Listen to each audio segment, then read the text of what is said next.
One of the questions I always get is, Doc, what do I look for in a chiropractor if I'm sending my mom in another state or my dad? What should we look for? Or how do we look for somebody like you?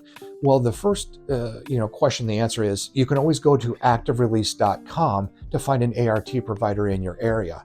The website is very easy to use, very easy to navigate. You simply put in your zip code and you'll find ART providers in your area.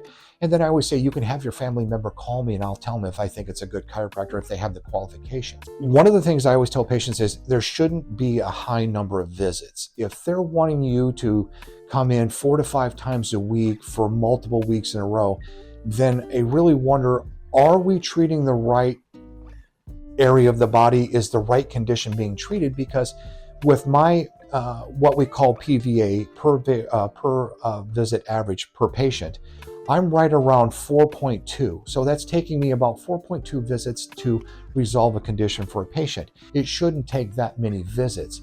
If it is, either this is such a significant chronic long-standing issue, there may be other healthcare providers that need to be involved, such as pain management or orthopedic surgeons. If they're wanting you to come 20 or 30 times, then that might be a red flag. Another potential red flag is if they're wanting you to prepay thousands of dollars at a time.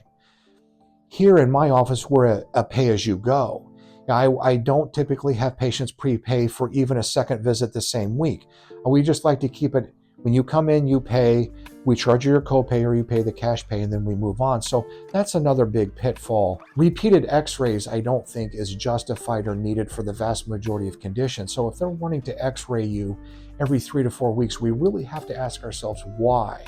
Because we're exposing very sensitive tissues to repeated x-ray. Now, if you've had x-rays and then you have a slip and fall, yes, that's warranted. But if we're just checking for spinal improvement, then that's one of the things, in my professional opinion, x-rays don't need to be performed that often. Usually once a year or once every 2 to 3 years would be more than enough, unless we have a change in medical condition.